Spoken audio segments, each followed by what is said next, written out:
Boa noite, pessoal. Boa noite, tudo bem? Como vamos? Tudo em paz? Desculpem. Foi Luiz Carlos. Perdão, cara. Tava complicado. Eu terminei uma live em cima da hora e tive que pelo menos pegar ali uma aguinha, né? Ainda tô aqui bebendo uma aguinha para tentar recuperar o fôlego, né? Avisa aí pro pessoal que eu tô aqui, que a live começou. Vamos avisar aí, pessoal. Boa noite, turma. Boa noite, turma. Boa noite, Emerson. Tudo bem, meu irmão? Como vai? Live iniciando, turma. Bora lá? Bora trabalhar? Para poder a gente ter material. Bora lá? Tudo bem, Ana? Rose? Oi, Anábia. Tá em todas, Anábia. Oi, Marta. Tudo bem, Martinha? Como é que vai? Oi, Vanessa.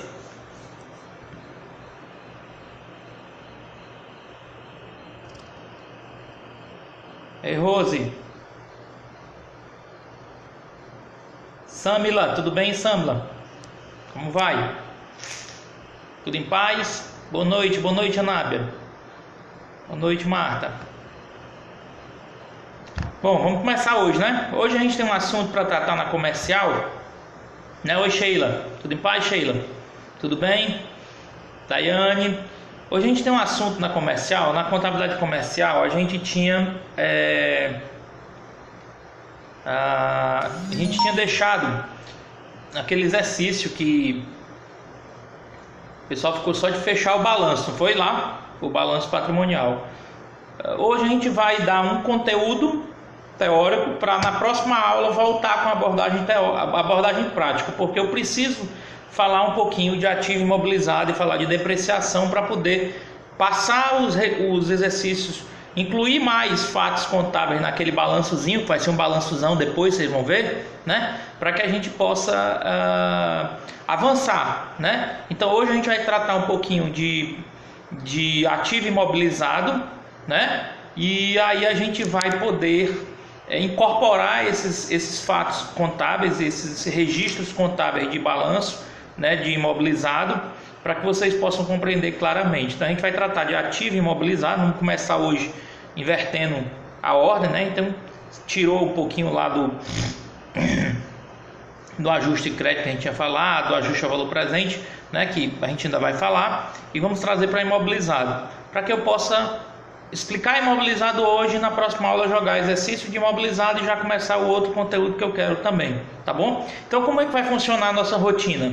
Sempre aquele exercício agora vai ser o norte, então vocês guardem aquele exercício que ele vai ter início, e agora vai ser daquele exercício até o final do semestre com aquele exercício. A cada aula ou alternada a gente vai ter fatos contábeis, vai ter que fazer o registro, abrir razonete, encerrar o balanço, fazer tudo bonitinho. Então a gente vai um balançozinho a cada essa situação, tá certo? Hoje a gente precisa da discussão sobre ativo imobilizado, tá bom? Certo? Ok? Tá claro isso? Fico feliz por termos 20 pessoas na sala, poderíamos ter bem mais, né? Mas acho legal, tá bom? Daniele, tudo bem? Tudo em paz?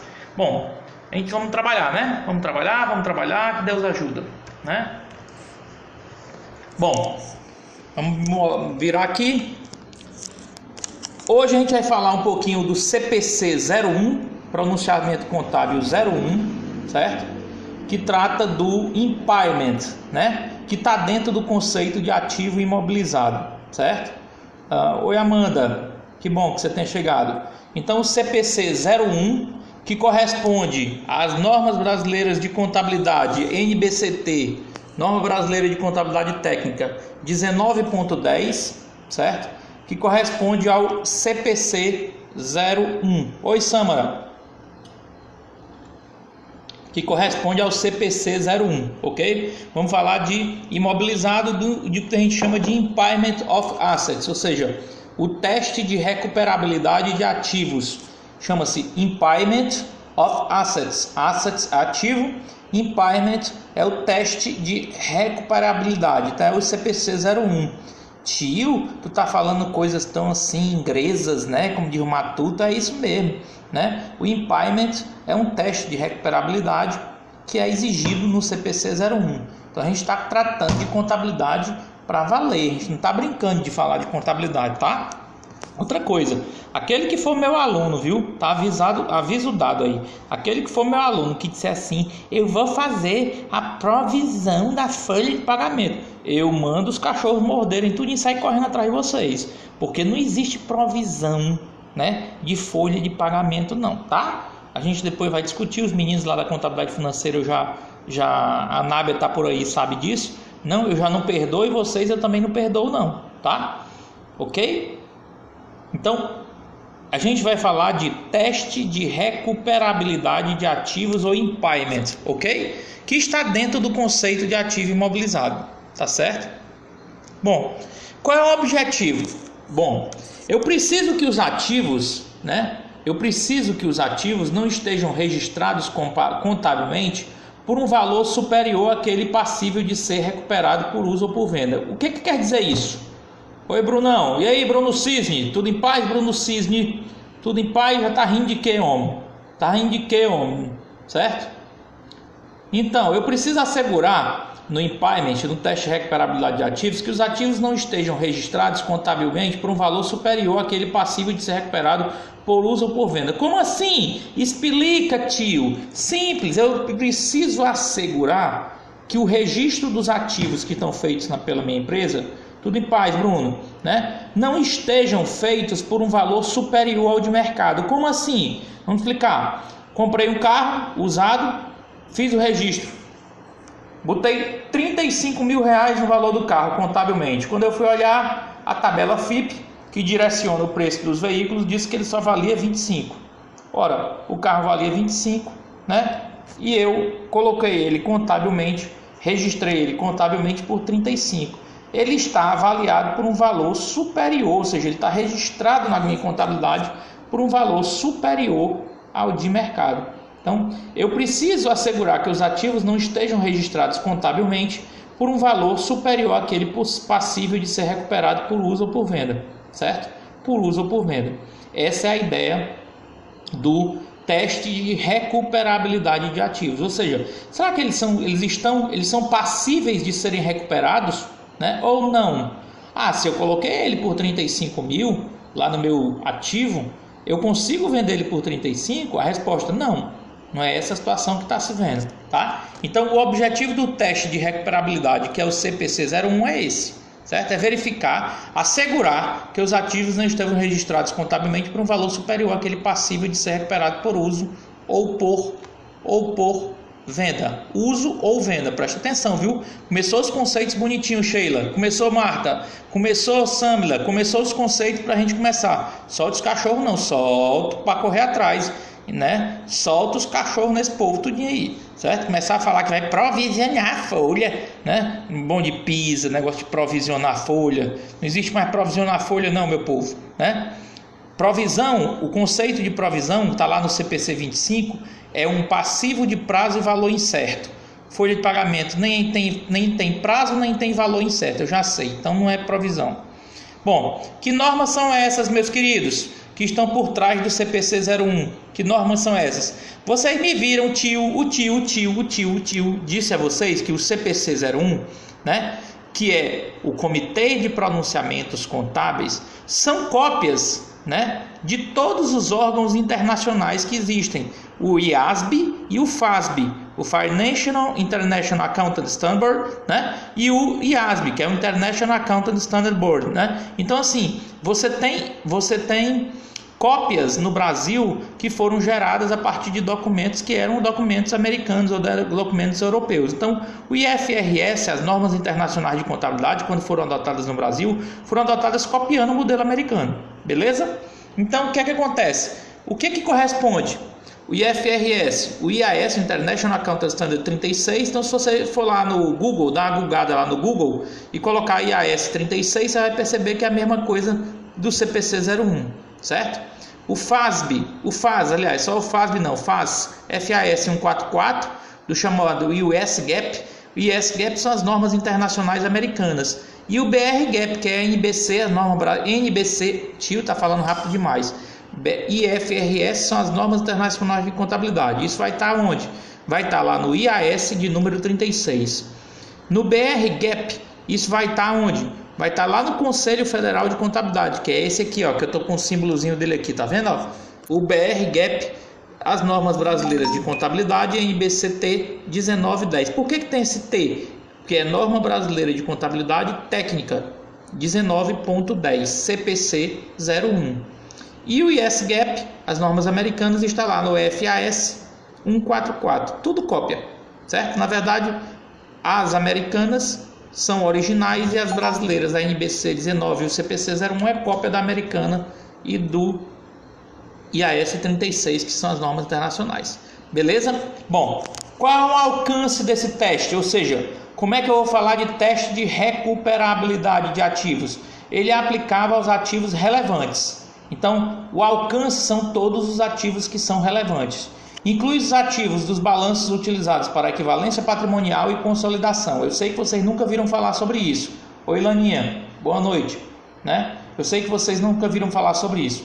Inclui os balanços utilizados para equivalência patrimonial e consolidação.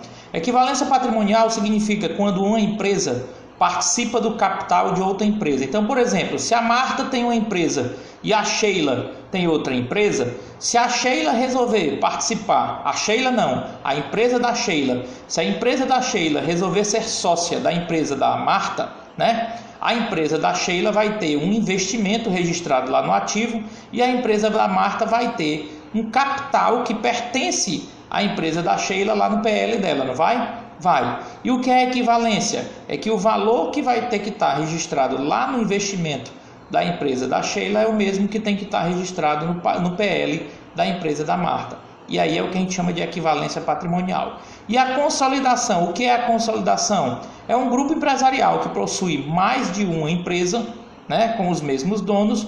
Eles fazem balanços da empresa chamada controladora, que é a que controla todo o conglomerado de empresas, mas também fazem o balanço consolidado. É uma espécie de soma com algumas exclusões, obviamente, dos balanços patrimoniais de todas as empresas que compõem o grupo. Perfeito? Chama-se consolidação de balanços. Tá claro, meninos, isso? Bom, partindo nessa linha, a gente diz que o alcance do impairment, né, tem algumas exceções. Então, o impairment não alcança nem estoques, nem ativos financeiros, nem ativos fiscais diferidos.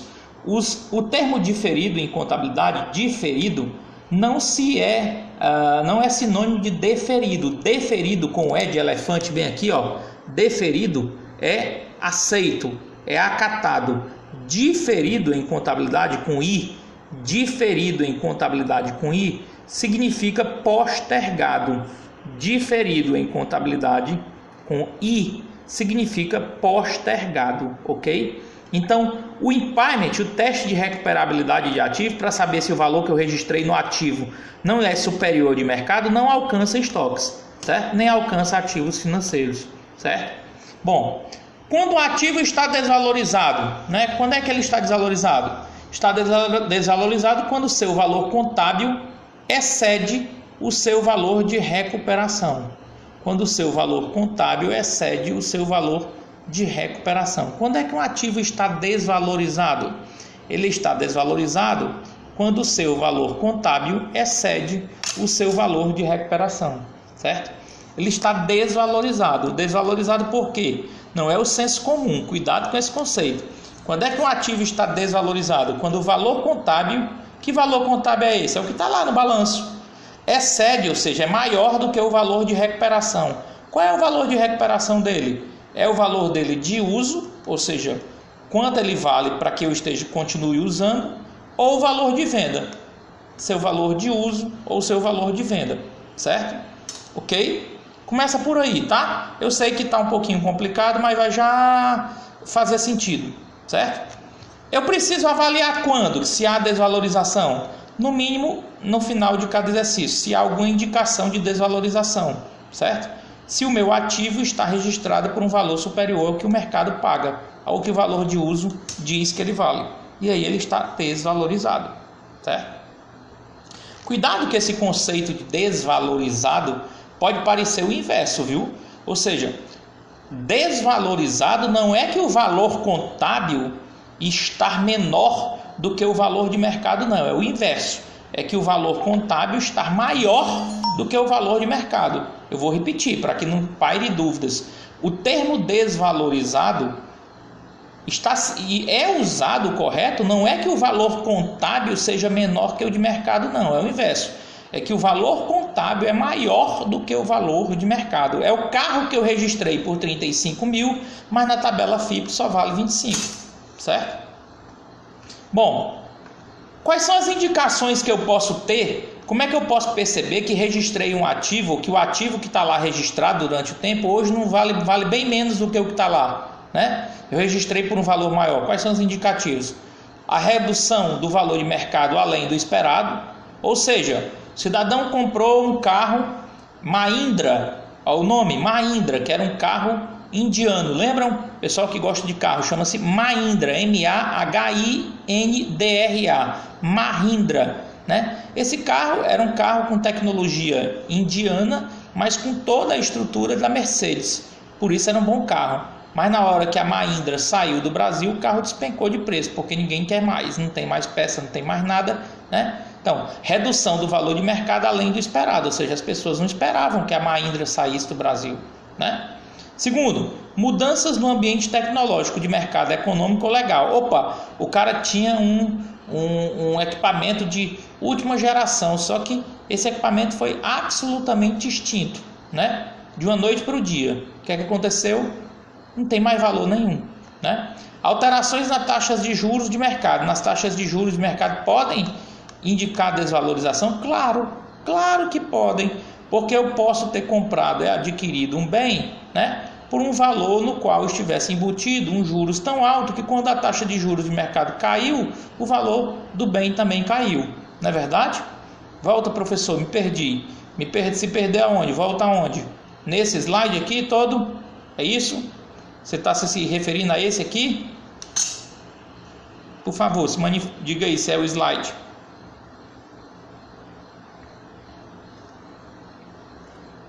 Boa noite, Vitor. Tudo bem, meu irmão?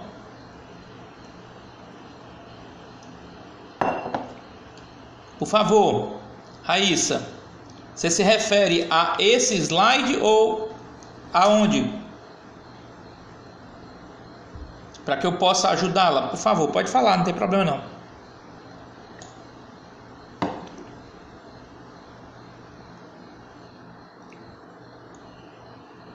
Hein, Raíssa, por favor.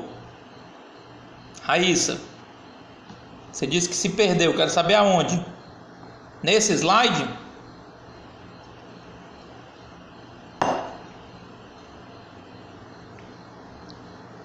Do início, do slide anterior. Então tá bom. Bom, o slide anterior é esse. Quando é que eu devo verificar se há desvalorização no meu ativo? No mínimo ao fim de cada período. No mínimo ao fim de cada exercício, de cada ano, de cada trimestre, de cada semestre. Se há alguma indicação de desvalorização, eu olho para o meu ativo e vou analisar cada ativo lá. A exceção do estoque, vocês viram lá, e os ativos financeiros, que não entram nesse cálculo de valor. E verifico se ele está desvalorizado. O que é desvalorizado? Eu vou voltar. Desvalorizado, minha querida Raíssa, significa que o valor que eu registrei no ativo é maior do que o valor de mercado. Ou seja, o mercado sofreu uma desvalorização nesse bem e a minha contabilidade não olhou para o mercado. A minha contabilidade continuou registrando o carro por 35 mil, só que o mercado diz que ele só vale 20 hoje. Oxe, e está na minha contabilidade por 35? Tá, certo? E então ele está desvalorizado, no mercado. O valor de mercado é menor do que o valor de registro contábil. Tá claro agora? Certo? Bom, e aí eu tenho indicativos que me permitem supor que vai acontecer essa desvalorização em algum ativo. Quais são os indicativos? As fontes externas. Redução do valor de mercado além do esperado. Oxe, comprei um carro, da noite para o dia, a empresa, fabricante do carro, comprei o carro, botei lá no ativo da minha empresa, da noite para o dia, o que é que aconteceu? Pum, né? Ah, não, Vitor, porque não vale para ativo financeiro, tá? O impairment não vale para ativo financeiro. Esse teste de recuperabilidade, Vitor, não vale para ativo financeiro. E as ações da Vale são ativos financeiros, então isso não vale, certo? Essa desvalorização, Vitor, não vale para ativos financeiros. Vou já explicar por quê, tá? Só calminha. Mas aí, Raíssa, tem fontes externas que me dizem o seguinte: a redução do valor de mercado além do esperado. Comprei o carro, a fabricante foi embora, o valor do carro caiu no mercado e eu continuei registrando o carro lá na estratosfera, certo? E aí eu tenho um problema. Segunda situação, mudanças no ambiente tecnológico. Ora, comprei um produto que era o top do top do top na área tecnológica. Em 3 meses, essa tecnologia mudou. A nanotecnologia foi adicionada e aí o que é que aconteceu? O valor do bem ninguém quer mais, né? Ninguém tem mais interesse, né? Por exemplo, alguém quer comprar um iPhone 4S, eu tenho para vender, por sinal bem novinho, um iPhone 4S, certo? Eu posso ter registrado isso por um valor na minha contabilidade bem alto, R$4.000, R$2.000, e hoje tem alguém que paga 500? Tem não, registrei um valor superior ao valor de mercado. Alteração nas taxas de juros de mercado. Como é que a alteração na taxa de juros desvaloriza? Simples. Se a taxa de juros diminui, o preço para a aquisição daquele bem diminui também, né? Ou seja, eu ia comprar um carro, taxa de juros de 2%, o carro vai sair por 60 mil. Se a taxa de juros cair para 1%, vai ficar 40%. Pronto, mexeu no preço. Eu registrei o carro por 60 porque tinha taxa de juros. E o carro, na verdade, vai valer depois 40, né? Porque os juros baixaram. Valor contábil do patrimônio líquido maior do que o valor de mercado das ações. Valor contábil do patrimônio líquido maior do que o valor contábil, o valor de mercado das ações. Presta atenção, Vitor, tu que perguntou nisso aí, certo? Que rola aí. O valor contábil do patrimônio líquido maior do que o valor de mercado das ações, certo? Quando eu falei dos ativos financeiros, é porque tem exceções, que é essa aqui. Presta atenção.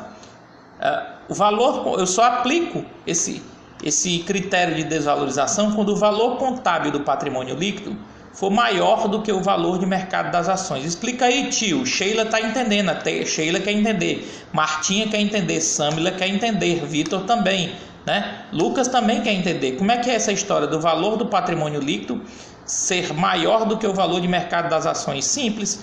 Supondo que eu tenha 1 milhão de patrimônio líquido, meu patrimônio líquido seja 1 milhão, e esse patrimônio líquido seja formado por um capital social de 1 milhão de reais, 1 milhão de reais sendo 1 milhão de ações ao preço unitário de R$1. 1 milhão vezes R$1 dá 1 milhão de reais. Então meu patrimônio líquido é 1 milhão de reais, porque cada ação vale R$1. Certo? Bom, mas esse meu patrimônio líquido diz que a minha ação contabilmente vale R$1, certo?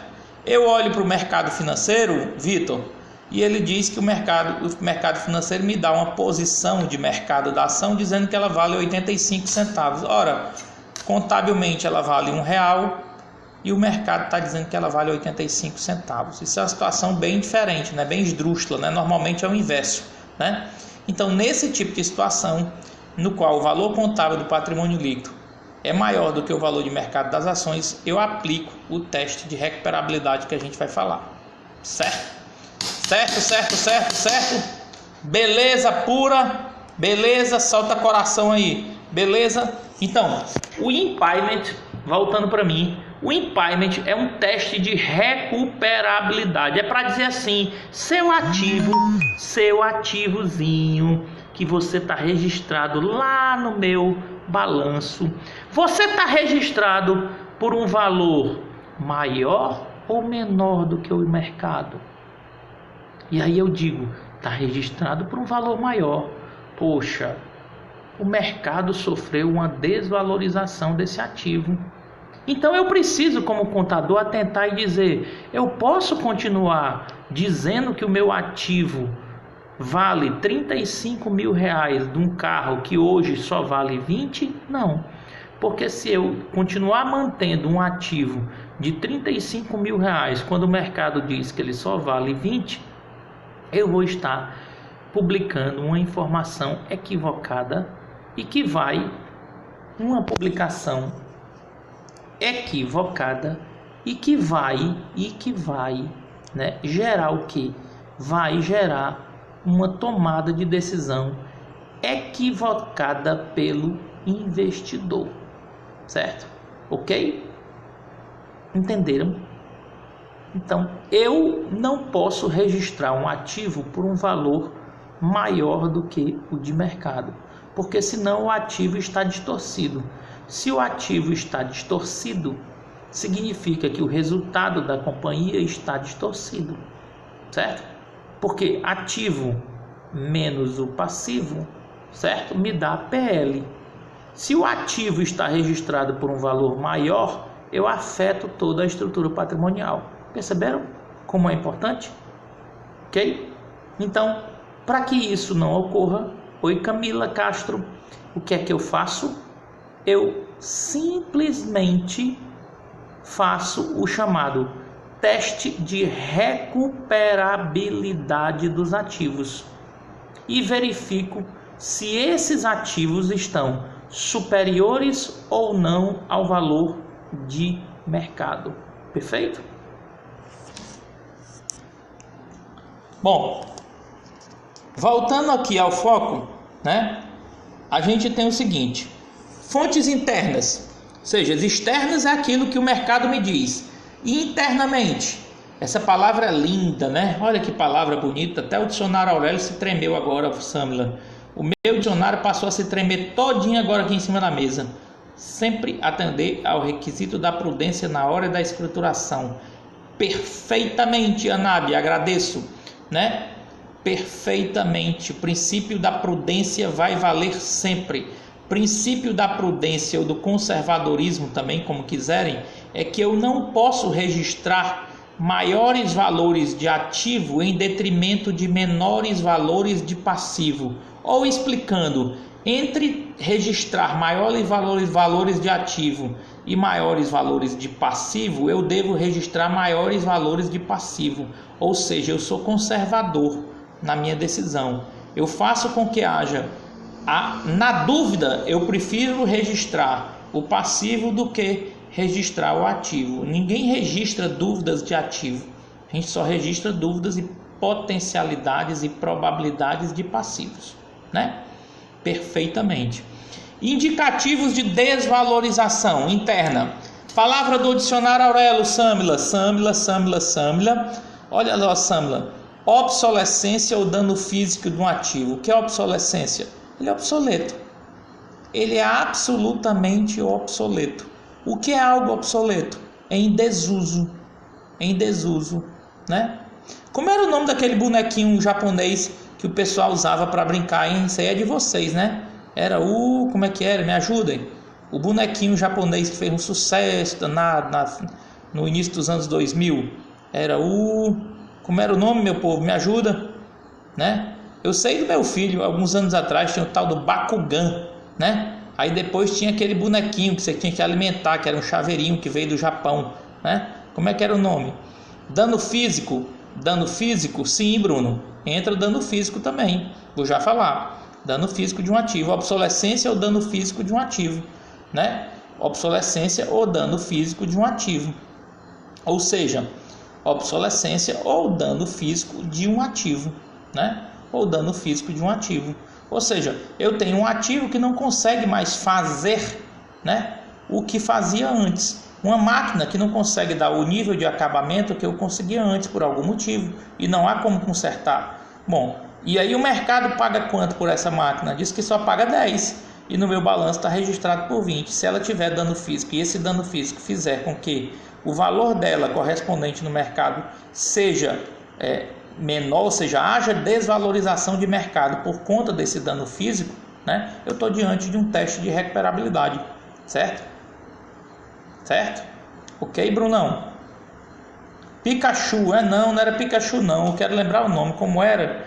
Malque, um nomezinho, um bonequinho que chorava, era um chaveirinho, me ajudem aí, era tem um nomezinho do bonequinho, tá? O bonequinho japonês que chorava, que era chaveirinho eletrônico, tudo eletrônico.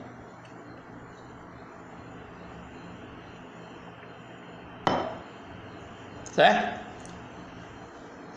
Então, eu posso ter obsolescência, que é o fato do produto não ter, do bem não ter mais utilidade.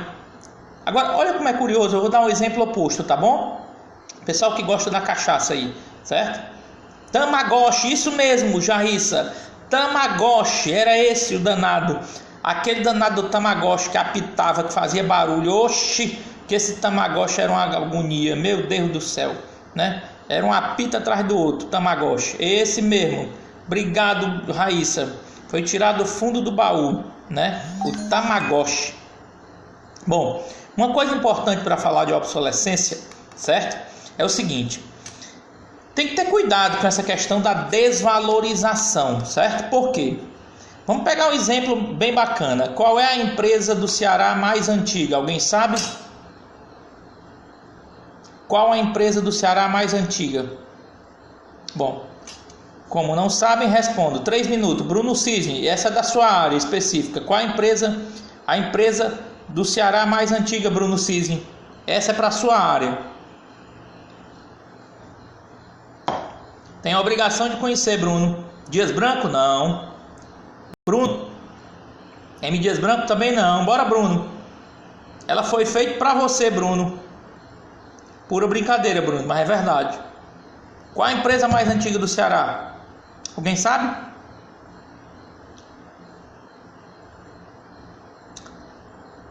Olha aí o Bruno. Tá vendo? Eu tinha certeza que ele iria acertar. Eu tinha certeza.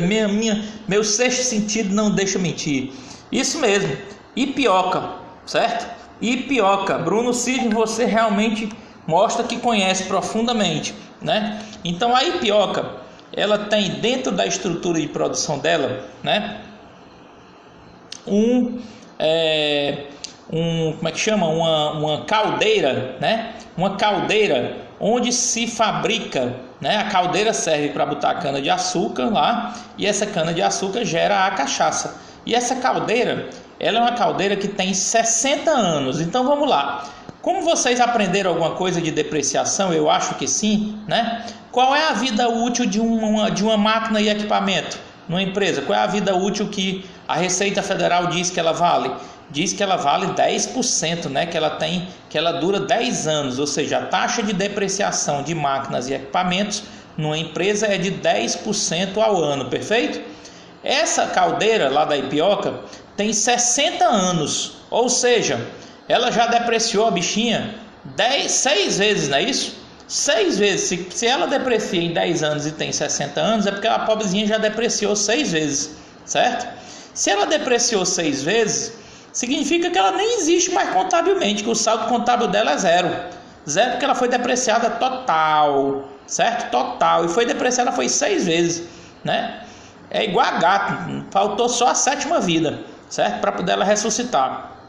Não obstante ter a 7ª vida, a caldeira que tem 60 anos na Ipioca, Bruno Cisne, é aquela que fabrica, meu querido, né, a famosa Ipioca. Ipioca, Bruno, vou voltar só para te dizer a frase. É a que fabrica, Brunão, a Ipioca 160. Aquela que custa preço de Whisky Red, certo? Por quê que custa preço de Whisky Red? Porque é a caldeira que fabrica o produto mais caro, um dos produtos mais caros da Ipioca, o Ipioca, né? 160. Mas, tio, ela não estaria desvalorizada? A resposta: não estaria obsoleta, tio? E a resposta: não. Por quê? Porque o uso dela, lembra que é o valor de mercado ou uso, não é assim? Ou seja, a desvalorização tem que ser em relação à capacidade de uso dela e o que o mercado diz. Ora, a capacidade de uso dela, mesmo estando depreciada 6 vezes, a capacidade de uso dela me faz gerar o produto de uma alta rentabilidade, um dos mais caros que agrega valor à Ipioca, certo? Entendeu? Então esse raciocínio tem que ter cuidado. A obsolescência tem a ver com o uso. Só é obsoleto aquilo que não tem uso no processo produtivo, ou que já foi superado, ou que não tem nenhuma característica que o torne diferente, certo? Ou dano físico de um ativo, como assim? Quebrou uma peça de uma máquina que não me garante agora o 100% de confiabilidade. Então a máquina agora é vendida para outra coisa. Olha aí, professor, vamos exportar a Ipioca 160 para a Alemanha. Já fazemos isso, né? A Diageo, né? A empresa chama-se Diageo, né? Que é a mesma do Johnnie Walker. Nós estamos agora exportando o Ipioca Made in Ceará com a grife Diageo, né? Que é a mesma grife do Johnnie Walker, do White Horse, ou como queiram, né? Black White, né? Para os pinguços de plantão vale tudo. Quanto mais velho, melhor. Olha aí, Monteiro.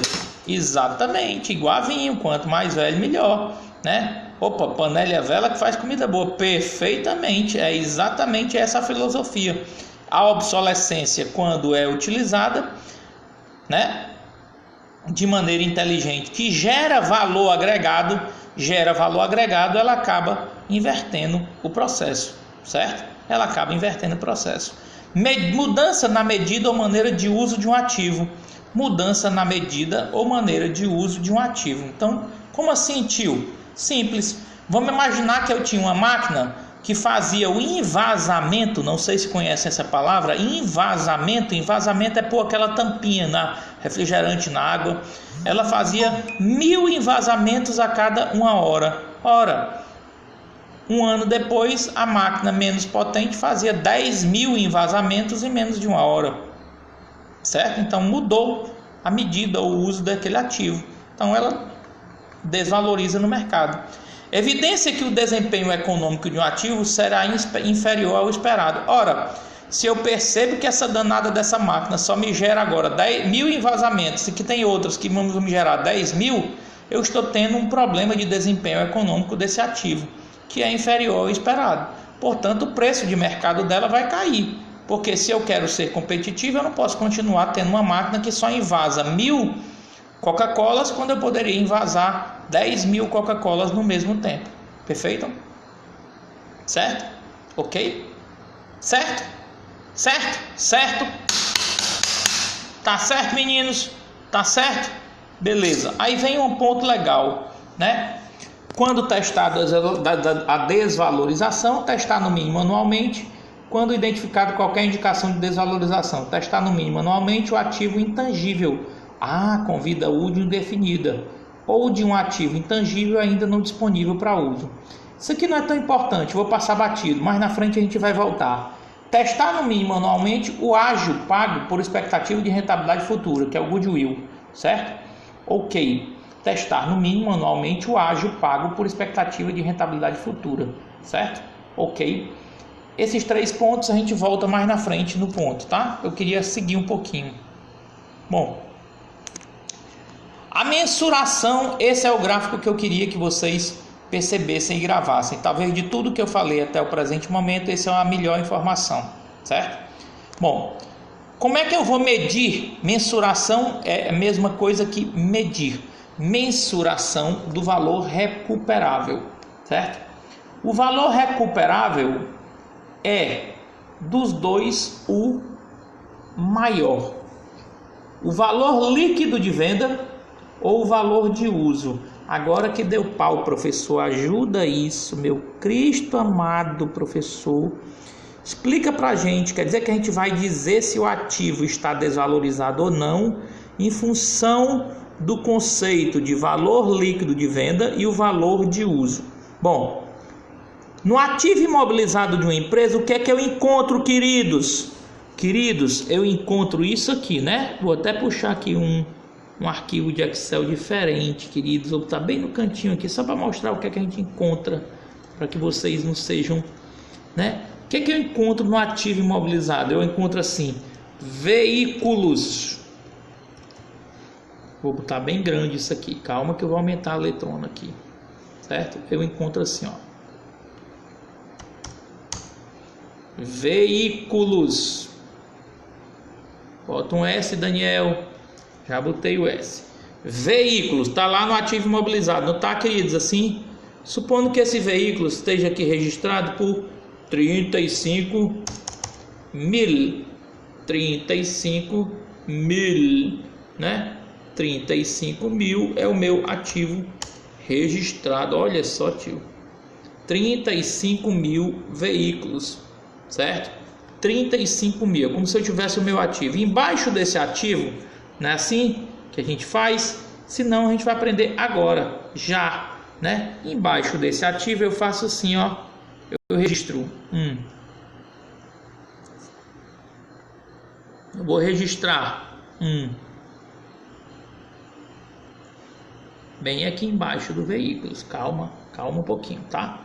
Eu tirei o celular aqui e gira, né? Eu vou registrar menos, não é assim? Menos, né? Menos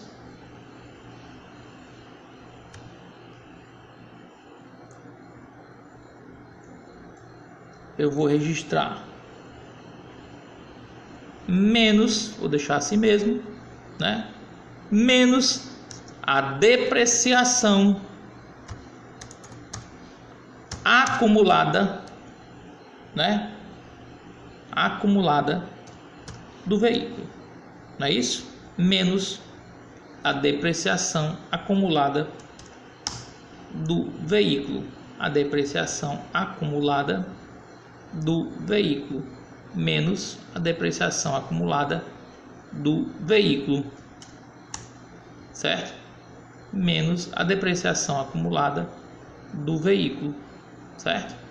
Menos a depreciação acumulada do veículo. Ora, certo? Menos a depreciação acumulada do veículo. Supondo que essa depreciação acumulada, voltou, só caiu e voltou rapidamente. Supondo que essa depreciação acumulada seja de menos, vou botar o sinalzinho de menos 12 mil, certo? Menos 12 mil seja a depreciação acumulada do cidadão, certo? Menos 12 mil seja a depreciação acumulada do cidadão, certo? Ora, eu olho para o balanço e tá assim, ó, Sheila, Marta, Samila, Tássio, Bruno, Daniele, Raíssa. Eu olho lá para o balanço, certo? Eu pergunto, qual é o valor líquido de vendas desse carro? Por favor, responda. Qual é o valor líquido de vendas? Se eu fosse vender esse carro pela empresa, olhando o ativo da empresa, teria veículos e embaixo, menos a depreciação acumulada. Oi, Samla, que bom. Qual o valor de venda desse carro contábil, por favor? Espero respostas, estou aguardando.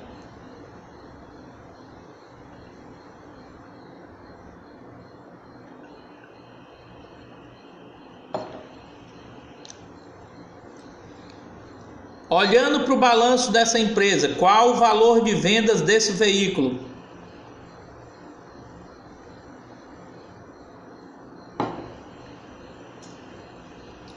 O valor de vendas, ou valor líquido de vendas, é o valor do veículo menos a depreciação acumulada. Portanto, o valor líquido de vendas desse veículo é 23 mil reais, perfeito? Esse é o que a gente chama de valor líquido.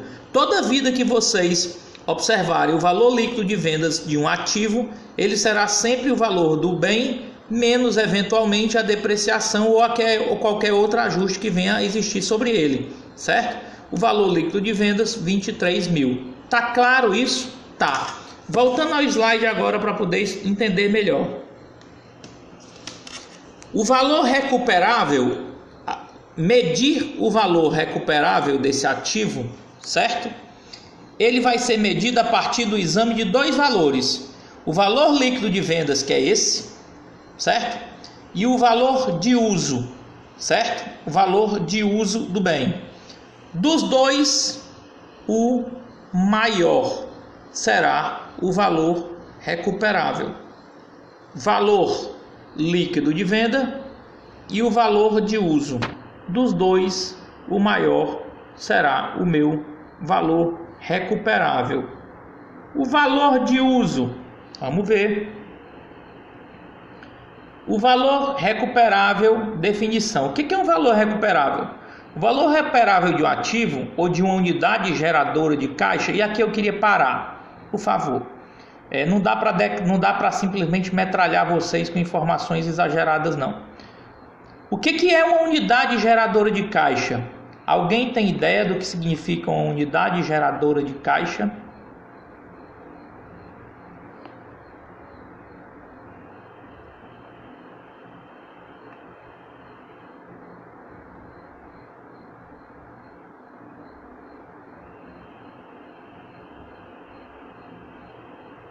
Que é uma unidade geradora de caixa?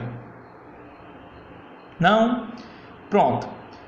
Cada item do ativo, vocês lembram que eu disse a vocês nas aulas iniciais que ativo não é mais só o conjunto de bens e direitos. A gente disse que ativo é um conjunto de bens e direitos capazes de gerar benefícios econômicos presentes ou futuros. Não foi assim que a gente incorporou, queridos? Sim ou não? Solta os corações para confirmar. Então a gente disse que é um conjunto de bens e direitos capazes de gerar benefícios econômicos presentes ou futuros. Amanda está dizendo, seria disponível imediato? Não. O que a gente chama, viu, Amanda, de unidade geradora de caixa são todos os ativos. Todos os ativos da empresa são unidades geradoras de caixa, que podem gerar caixa imediatamente, no caso do próprio caixa ou do banco, mas que podem gerar caixa depois, não podem? Lembra que eu disse que o sonho de todo ativo é se tornar caixa? Ou seja, clientes, quando eu recebo, vai para onde? Caixa ou banco, né? Tudo não vira caixa, tudo não sobe, ou seja, quando eu pego o ativo, tudo que está embaixo do ativo vai subindo no ativo até se tornar caixa ou banco. Podem perceber. Então, o que é uma unidade geradora de caixa? É qualquer item do ativo que vai, em algum momento, gerar caixa. É o cliente que, quando eu receber, vira caixa. É o estoque que, quando eu vender, vira caixa. Certo? É o banco que, quando eu retirar e depositar na tesouraria, vira caixa. Perfeito? Isso chama-se unidade geradora de caixa. Ok? Bom, valor recuperável de um ativo ou de uma unidade geradora de caixa, né, é o maior valor entre o valor líquido de venda de um ativo e o seu valor de uso. Então, o valor recuperável é o maior valor entre o valor de venda e o valor de uso.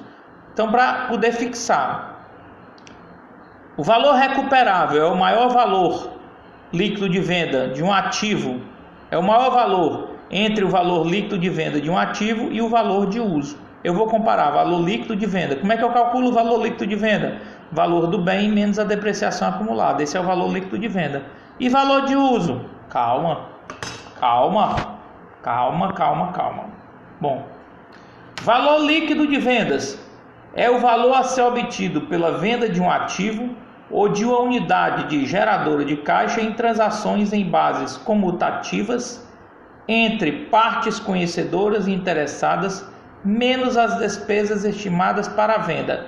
Eita, tio, agora o pau cantou, não entendi nada, ó a confusão. Calma, vamos lá. Explicando na tecla SAP bonitinho, com muita atenção de todos, certo? Valor líquido de vendas é o valor a ser obtido pela venda de um ativo. Até aí tudo bem, né? Perfeito. É o valor a ser obtido pela venda de um ativo ou de uma unidade de geradora de caixa. Até aí tudo bem, né? Em transações, ou seja, em negociações, em bases, ou seja, fundamentadas, comutativas. Comutativo que é trocas, né? Trocas. Troco ativo por dinheiro em bases comutativas entre partes conhecedoras, entre empresas ou pessoas que conhecem o mercado e que estão interessadas, menos as despesas estimadas para a venda. Então, peraí, o que é valor líquido de venda? Eu tenho um carro que vale 35 mil registrado na minha contabilidade, como foi o exemplo que eu dei, e eu tenho 12 mil reais, certo? Vou voltar ao exemplo do Excel para entender aqui, certo? Eu tenho um veículo que vale 35 mil reais e tem uma depreciação acumulada de 12 mil, certo? Bom, se eu tenho um veículo de 35 mil e uma depreciação acumulada de 12, é porque o valor líquido de venda é quanto? 23. Já fizemos essa conta, certo? Bom, 23, só que o corretor de imóveis, o corretor de carros, me cobrou 3 mil reais para vender o carro. Então veja, qual é o valor líquido de vendas? É o valor do veículo, menos a depreciação, menos a despesa com vendas. 35 menos 12, 23. 23 menos 3 mil, que é a despesa com vendas do corretor, e vai ficar 20 mil reais. Perceberam o que ele disse lá? Agora voltamos para o slide para tentar entender com um pouquinho mais de consciência. Bom, o valor líquido de vendas, vou voltar de novo, é o valor líquido, é o valor a ser obtido pela venda de um ativo ou de uma unidade. São sinônimos, tá? Por isso que é ou. Ativo ou geradora ou unidade geradora de caixa são sinônimos. Em transações, em operações em bases comutativas, certo? Comutativas, quer dizer, trocas que eu falo, me dá o bem que eu te dou dinheiro. Entre partes conhecedoras, ou seja, empresas que estão no mercado, ou pessoas que conhecem o mercado e interessadas, menos as despesas estimadas para a venda. Está claro o que é valor líquido de vendas agora, queridos? Ou dúvidas?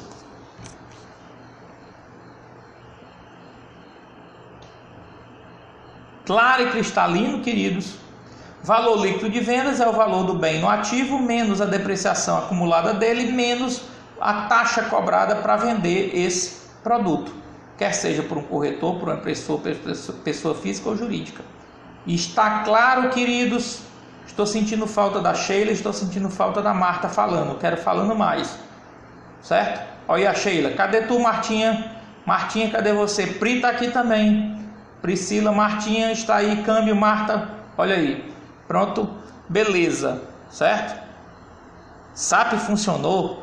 Não entendi, certo? Beleza. Então, e agora vem a pergunta de $1 milhão. E o que é o danado do valor de uso, meu povo? E o que é o valor de uso? Porque quando eu vou calcular o valor de recuperabilidade, eu vou pegar o valor líquido e o valor de uso, e dos dois o maior. E o que é o valor de uso? É o valor presente de fluxos de caixa estimados que devem resultar no uso de um ativo ou de uma unidade geradora de caixa. Agora deu pau. Agora pirou, tio. Agora pirou. É o valor presente de fluxo de caixas estimados que devem resultar do uso de um ativo ou de uma unidade geradora de caixa. Explica. E eu explico. Não tem por que não explicar. É o valor presente de fluxos de caixa estimados. Então tá bom. Posso dizer o seguinte: eu tenho carro, certo? O que esse carro pode me gerar de benefícios futuros? E aí é matemática financeira. Eu pergunto, todos na sala viram matemática financeira, queridos?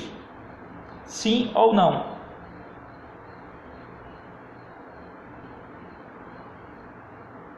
Sim ou não? Matemática financeira, juros compostos, viram? Viram ou não? Não, Priscila está dizendo que não. Não teve matemática financeira, não está tendo não com a professora Isabela? Já chegaram em juros simples, queridos? Juros compostos? Pronto. Então pronto. O tio vai mudar agora aqui o script, tá bom? E vai dizer o seguinte: o que é o valor de uso? É o valor presente de fluxos de caixa estimados que devem resultar do uso de um ativo ou de uma unidade geradora de caixa. Então vamos lá. Presta muita atenção agora. Bom, vocês ainda estão no juros simples, em que diz que o FV é igual ao PV que multiplica 1 vezes I vezes o N, não é assim? O FV é igual ao PV que multiplica 1 vezes o I vezes o N. Esse é o cálculo de juros simples, certo? Nos juros compostos, a brincadeira muda, porque a linha, o cálculo não é linear, ele é exponencial. Igual o coronavírus é exponencial. Coronavírus é exponencial. Então preste atenção como o coronavírus é exponencial. O tio vai mudar aqui e vai tentar mostrar aqui. Olha só como o coronavírus é exponencial e como vai ajudar a gente a entender o que é valor de uso, certo? O tio vai só puxar aqui um gatilho aqui na internet. Uma coisa que vocês vão conhecer, chama-se emulador da HP12C. Pronto, o tio vai abrir aqui, certo? Abriu o tio, pronto. Olha o que apareceu, meninos. Eita, tio, agora lascou em banda. O que é que o tio está querendo dizer aí? O tio está querendo dizer o seguinte, ó aqui, o que é que o tio está querendo dizer? Calma, Raíssa, calma. O tio vai dizer o seguinte: a gente disse que o ativo é um conjunto de bens, certo? Um conjunto de bens e direitos capazes de gerar benefícios econômicos futuros. Ok? Bom, quantos produtos podem ser fabricados por uma máquina durante 10 anos? Aí eu faço uma conta e digo: 1 milhão de produtos. 1 milhão de produtos podem ser passados por essa máquina. E eu ganho quanto? Eu ganho 12% de margem. Certo? E aí? Como é que eu faço? O cálculo do valor futuro. Juros compostos. Nos juros compostos, meninos, que vocês não viram ainda, a gente usa, para facilitar a conta, pode usar o que quiser, mas a gente usa essa calculadora HP12C, né? Que vocês podem baixar nesse sitezinho aqui, ó. Nesse aqui, ó, que eu gosto dele, ó. Esse, se a minha câmera deixar, certo? Esse é o sitezinho que vocês podem baixar o emulador, certo? Direto do computador. Bom, e o que é que a gente faz? Nos juros compostos, a gente tem uma função exponencial, diferente nos juros simples, que a função é linear, certo? Na função exponencial, a gente diz que o valor futuro, ou FV, é igual ao PV, que é o valor presente, que multiplica 1 mais I, entre parênteses, elevado a N, certo? Elevado a N, onde N é o número de períodos, perfeito? E aí a gente pode dizer o seguinte: imaginemos que um ativo seja capaz, um ativo de 20 mil reais, seja capaz de me gerar, certo? 20 mil reais, ele é um ativo que vale hoje, é o valor presente desse ativo, que está registrado na minha contabilidade. 20 mil reais está registrado na minha contabilidade. Então eu fui lá e registrei, certo? Vim aqui na minha HP12C, certo? Vou pôr sim, Sheila. Dei um Enter, certo? Dei um Enter, apertei uma teclazinha chamada CHS para inverter, é padrão, e disse que esse era o valor presente do bem. Ou seja, eu olhei na contabilidade e disse que esse bem valia 20 mil. Porém, esse bem ele é capaz de me gerar 3%, essa máquina, de margem de